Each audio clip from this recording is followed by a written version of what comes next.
اعوذ باللہ من الشیطان الرجیم بسم اللہ الرحمن الرحیم واستبق الباب وقدت قمیصہ من دبر وألف یا سیدہا لدى الباب قالت ما جزاء من أراد بأهلك سوءا إلا أن يسجن أو عذاب أليم قال هي راودتني عن نفسي وشهد شاهد من أهلها إن كان قميصه قد من قبل فصدقت وهو من الكاذبين وَإِن كَانَ قَمِيصُهُ قُدَّ مِن دُبُرٍ فَكَذَبَتْ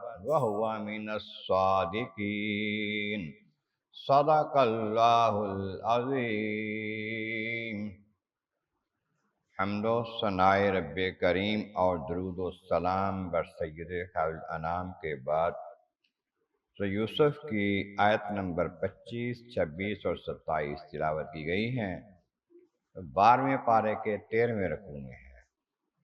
اس سے پہلی آیتوں میں بتایا گیا جب زلیخا نے یوسف علیہ السلام کے جی کو لبھانا چاہا، پیچھے بند کمروں میں لے گئی یا وہاں موجود تھے تو وہاں پہنچ گئی اور ان سے کہا کہ میرے ساتھ صحبت کرو، دعوت گناہ دی۔ انہوں نے انکار کر دیا۔ اس نے زیادہ جب ضد کی تو وہ باہر کو بھاگے، جب بھاگے تو وہ ان کے پیچھے بھاگی۔ اب پہلے دروازے کے پاس آتے ہیں، دروازے کا تالا کھل جاتا ہے، ٹوٹ جاتا ہے یا کھل جاتا ہے، دروازے کا کنڈا بھی کھل جاتا ہے خود بخود۔ دوسرا، تیسرا، چوتھا، سب دروازے باری باری کھلتے چلے گئے، یہاں تک کہ آخری دروازے تک پہنچ گئے۔ دروازے کے پاس پہنچے تو اس نے پیچھے سے قمیض پکڑی آپ کی اور کھینچی، باہر نہ جائیں گے، لیکن دروازہ کھل گیا، آپ باہر نکل گئے، قمیض پیچھے سے پھٹ گئی۔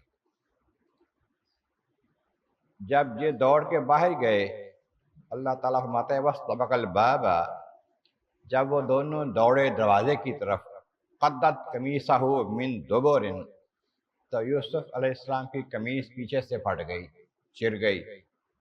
أَلْفَ يَا سَيِّدَهَا لَدَى الْبَابِ، وہ تب دونوں باہر نکلے تو آگے وہ اس کا جو شوہر تھا، گورنر مصر، عزیز مصر، وہ تھا باہر، کہیں سے آیا تھا یا جا رہا تھا یا بیٹھا تھا یا کھڑا تھا، وہ باہر دروازے کے باہر وہ موجود تھا۔ اس نے دیکھا کہ یہ کیا بن گیا۔ اچانک ہم تو کچھ کرنا چاہتے تھے، میں چاہتی تھی کہ یہ کچھ کر لوں، لیکن یہ اچانک جب باہر آئے ہیں تو باہر وہ مل گیا۔ اب شرمسار ہوتی ہوئی کہنے لگی، قالت ما جزاء من اراد باہلک سوءا، کہ اس سے کہنے لگی سرکار میرے سرتاج، جو آپ کے گھر والوں سے یا آپ کی گھر والی سے زیادتی کرنے کا ارادہ کرے اس کی کیا سزا ہونی چاہیے۔ واقع جب اگر آئے تو شک پڑ گیا تو ان کا یہ میرے ساتھ زیادتی کرنا چاہتا تھا یوسف علیہ السلام، تو جو ارادہ کرے تمہارے گھر والی کے ساتھ زیادتی کا، اس کی سزا کیا ہونی چاہیے؟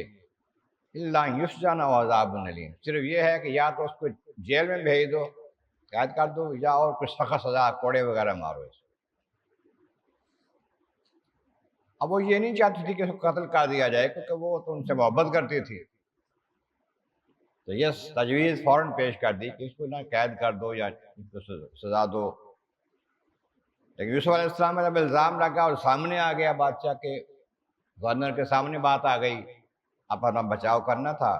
قال ہی راودتنی عن نفسی، یوسف علیہ السلام کہنے لگے جناب بات یہ نہیں ہے، اس بی بی نے چاہا تھا کہ میرا دل لبھائے، یہ مجھے مجبور کر رہی تھی گناہ پر، میں نہیں کر رہا تھا، میں تو بچ گیا ہوں۔ اب دونوں اپنا اپنا دعویٰ کر رہے ہیں تو اب کون فیصلہ کرے گا اس کا؟ وشاہد شاہد من اہلہا، اس بیوی کے گھر والوں میں سے ہی ایک نے گواہی دی، کہتے 4 ماہ کا بچہ تھا اور زلیخا کے ماموں کا بیٹا تھا، وہاں پر موجود تھا، وہ بول پڑا۔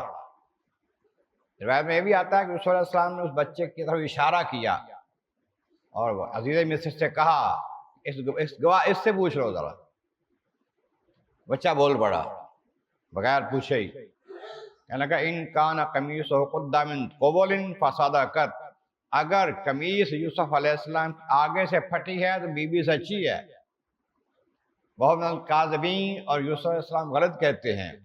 اگر قمیص آگے سے پھٹی ہے تو یہ ٹھیک کہتی ہے بی بی، اس نے اس کو پکڑا ہے اور اس مرد نے کوشش کی ہے صحبت کرنے کی یا اس کو برگلانے کی۔ لیکن من کان قمیص قد من دبر فکذبت، اور اگر قمیص پیچھے سے پھٹی ہے یوسف علیہ السلام کی تو پھر وہ بی بی جھوٹ کہتی ہے، غلط کہتی ہے، اس نے جھوٹ بولا ہے۔ وہو من الصادقین، یوسف علیہ السلام سچے ہیں۔ یہ گواہی دی دینے والے نے، دلیل دی، نشانی دی۔ پتہ چلا کہ ایک تو اپنی دفاع کے لیے کہا جا سکتا ہے، بات حق بات کہی جا سکتی ہے، اور دوسری یہ کہ دلیلیں ظاہری حالات کو دیکھ کر بھی ثبوت مل جاتے ہیں کئی چیزوں کے، اس کو بھی دیکھ کر فیصلہ کیا جا سکتا ہے۔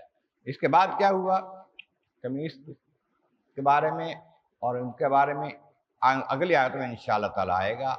اللہ تبارک و تعالیٰ کی بارک عالم عزت مولا کریم، محبوب کریم کا صدقہ قرآن کریم کا فہم اور اعمال صالح نصیب فرما۔ وآخر دعوانا الحمد للہ رب العالمین۔